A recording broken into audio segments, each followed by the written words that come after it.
ঢাকার মতো ব্যস্ত শহরের মাঝে যদি এমন একটা জায়গা থাকে যেখানে সব শব্দ থেমে যায়, শুধু থাকে পাখির ডাক আর সবুজের শান্তি। তুমি কি জানো এমন একটি জায়গা আসলেই আছে? আজ আমরা যাচ্ছি বাংলাদেশের সবচেয়ে সুন্দর natural escape, Bangladesh national botanical garden, যেটি ঢাকার মিরপুরে অবস্থিত। চলো দেখি এই সবুজ স্বর্গে আসলে কি লুকিয়ে আছে।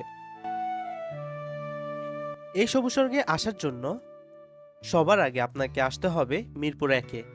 তারপর সেখান থেকে একটা 30 টাকার ভাড়ায় রিক্সায় বা 10 টাকা ভাড়ায় বাসে করে সোজা বোটানিক্যাল গার্ডেনের সামনে আসা যায়। শেষে গার্ডেনে ঢোকার জন্য টিকিট কাউন্টার থেকে 30 টাকার একটা টিকিট কেটে সোজা সবুজ অভয়ারণ্যে এন্ট্রি করা যাবে। এই গার্ডেন সপ্তাহে 7 দিন সূর্যোদয় থেকে সূর্যাস্ত পর্যন্ত খোলা থাকে। গার্ডেনটিতে ঢোকার আগে আমরা জেনে নিই এই গার্ডেন সম্পর্কে বেশ কিছু তথ্য। এই বোটানিক্যাল গার্ডেন তৈরি করা হয়েছে মূলত প্রকৃতি সংরক্ষণ এবং শিক্ষার জন্য। এখানে আছে হাজারেরও বেশি প্রজাতির গাছ, ফুল, লতাপাতা। 1961 সালে উদ্যানটিতে প্রতিষ্ঠিত হয়। ঢাকার ভেতরে প্রায় 208 একরের মতো জায়গা জুড়ে এই গার্ডেন বিস্তৃত। শুধু ভ্রমণ নয়, এটি একটি জীবন্ত শিক্ষা কেন্দ্রও বলা যায়।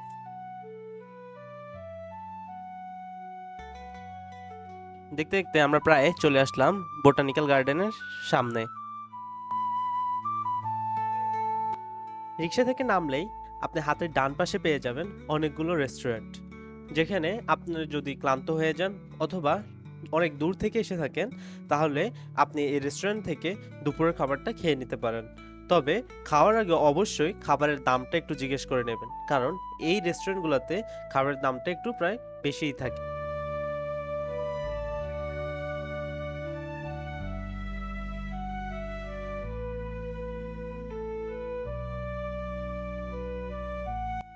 তার একটু সামনে গেলে চিড়িয়াখানার প্রায় একটু সামনে একটা ছোটোখাটো মেলার মতো বসে। সেখানে ফুচকা, চটপুটি, ঝালমুড়ি এবং এই ধরনের অনেক খাবার থাকে, খেলনা থাকে, ফুলও থাকে। তো অনেক প্রিয় মানুষেরা তাদের প্রিয়জনকে উপহার দেওয়ার জন্য ফুল কিনে নেয়।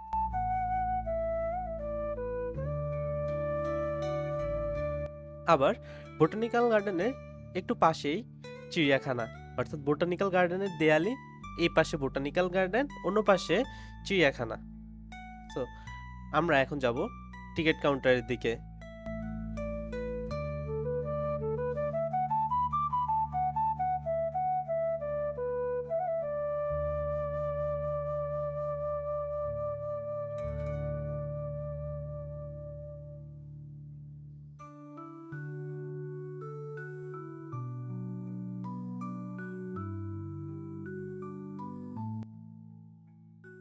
জনপ্রতি 30 টাকা করে টিকিট কাটার পর আমরা ঢুকে গেলাম বোটানিক্যাল গার্ডেনে।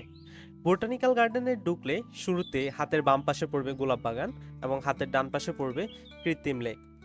এই গোলাপ বাগানে রয়েছে শত প্রজাতির গোলাপ, যেগুলো একসাথে ফুটলে অনেক সুন্দর লাগে। আমরা এই সময়ে বেশিরভাগই গোলাপই ফুটতে দেখেছি, যা গোলাপ বাগানটাকে আরো অসাধারণ করে তুলেছে।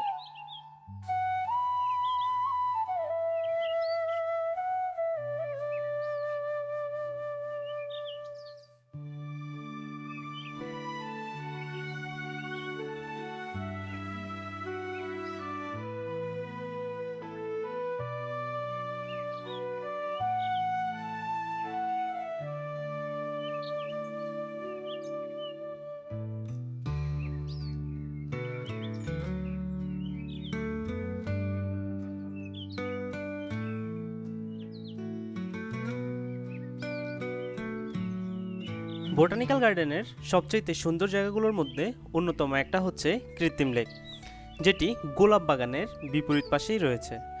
প্রতিদিন মানুষ তার পরিবার, পরিজন ও বন্ধুবান্ধব নিয়ে এই লেকের পাশে হাঁটে।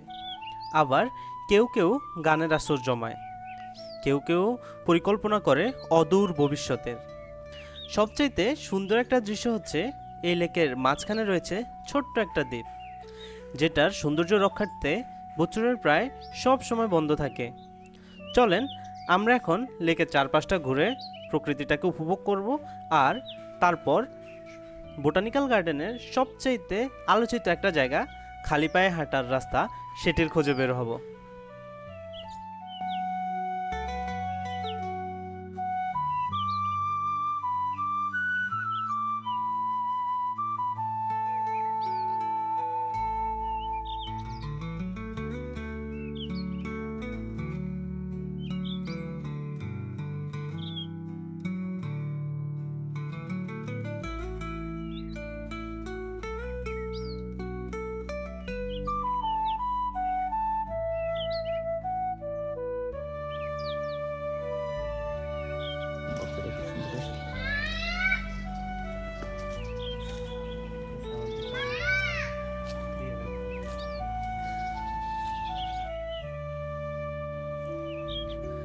হাঁটতে হাঁটতে চলে আসলাম দর্শনার্থী কেন্দ্রে।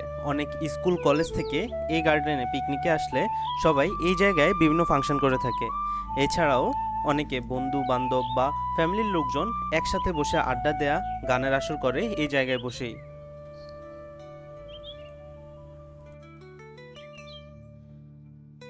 দর্শনার্থী কেন্দ্রে একটু সামনে গেলে দেখতে পাবেন আরেকটি গোলাপ বাগান, কিন্তু আমাদের উদ্দেশ্য হচ্ছে বোটানিক্যাল গার্ডেনের নতুন আকর্ষণ খালি পায়ে হাঁটার রাস্তা খোঁজ করা।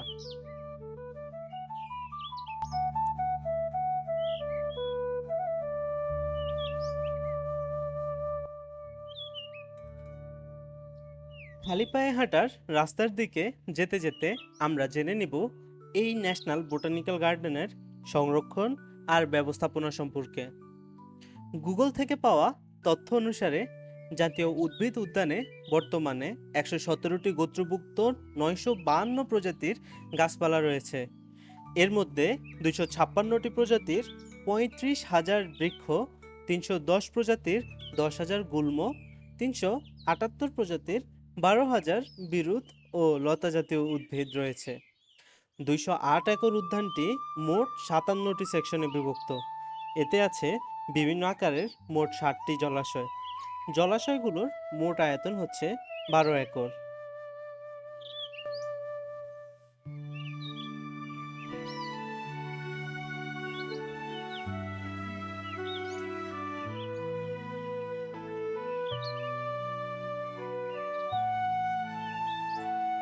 অনেক খোঁজাখুঁজির পর আমরা চলে আসলাম খালি পায়ে হাঁটার রাস্তায়। প্রকৃতির মাঝে খালি পায়ে হাঁটার এই অনুভূতিটা সত্যি অসাধারণ। পায়ের নিচে মাটি, কাদা, ছোট ছোট পাথরের স্পর্শ, পাখির ডাক আর চারপাশের সবুজ পরিবেশ মনটাকে একদম শান্ত করে দেয়। ব্যস্ত শহরের মধ্যে এমন একটা জায়গা সত্যি গ্রামীণ অনুভূতির সঞ্চয়ের কারণ হয়ে যায়।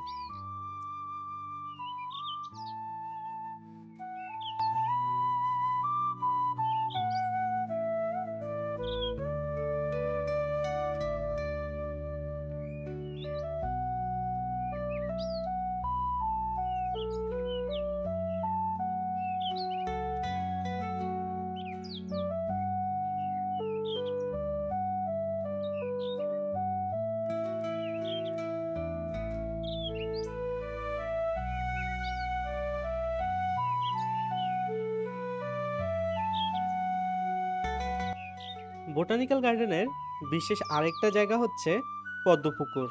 তাই আমরাও চলে আসলাম পদ্মপুকুরের কাছে। এ সময় পুরো পুকুর জুড়ে পদ্মফুল ভরে আছে। আমরা দূর থেকে সেটা দেখার চেষ্টা করলাম, কারণ পদ্মপুকুরের ঢালটা খাড়া হওয়ার কারণে আমরা নামলাম না। তবে অনেকেই পদ্মপুকুরের নিচে নেমে ছবি তুলছে। পদ্মপুকুর থেকে আমরা সোজা চলে আসলাম শাপলা পুকুরে। আবার শাপলা পুকুরের পাশে রয়েছে বাঁশবাগান। তবে পদ্মপুকুরের চেয়ে শাপলা পুকুরে মানুষের সমাগম সবসময় বেশিই থাকে। শাপলা পুকুর বড় হওয়ায় আর শাপলা ফুল এই সময় পুকুর ভরে থাকায় সকলে পরিবার, পরিজন, বন্ধুবান্ধব আর প্রিয়জনকে সাথে নিয়ে পুকুর পাড়ে বসে প্রকৃতিটাকে উপভোগ করছে।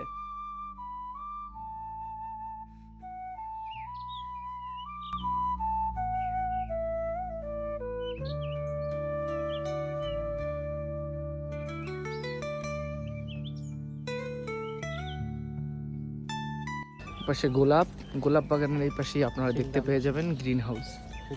এখানে ক্যাকটাস জন্মায়। ক্যাকটাস অনেক সময় বিল্ডিং এর কাঁচ ভেঙে বাইরে চলে যায়। এটা হচ্ছে গ্রিন হাউস। এটা ওই পাশটা দেখতে হাউস সুন্দর। বলে, ক্যাকটাস গ্রিন হাউস। এটা হচ্ছে ক্যাকটাস গ্রিন হাউস। আর এখানে থাকলে আপনারা মোটামুটি ম্যাক দিতে পারেন। নামাজের পড়া থাকলে এখানে মসজিদ আছে, সার্কিট হাউস আছে। আর এই পাশে হচ্ছে গ্রিন হাউস। এটাকে ক্যাকটাস গ্রিন হাউস বলে। দেখতে দেখতে আমরা প্রায় শেষের দিকে চলে আসলাম। আমরা সবসময় শহরের ভিড়ে হারিয়ে যাই, কিন্তু এমন জায়গা আমাদের মনে করিয়ে দেয় শান্তি সবসময় দূরে না, খুব কাছেই আছে। প্রকৃতি আমাদের শ্বাস নিতে শেখায়। তাই যদি আপনি ঢাকার মধ্যে একটু শান্তি খুঁজে পাওয়ার জায়গা খোঁজেন, বাংলাদেশ ন্যাশনাল বোটানিক্যাল গার্ডেন অবশ্যই আপনার লিস্টে থাকা উচিত। ভিডিওটা ভালো লাগলে লাইক, শেয়ার আর কমেন্ট করতে ভুলবেন না। আর যারা ইউটিউব থেকে দেখছেন অবশ্যই চ্যানেলটিকে সাবস্ক্রাইব করে সঙ্গে থাকবেন। দেখা হবে অন্য কোনো জায়গায়, অন্য কোনো ভিডিও নিয়ে। ততক্ষণ পর্যন্ত সঙ্গে থাকুন। আল্লাহ হাফেজ।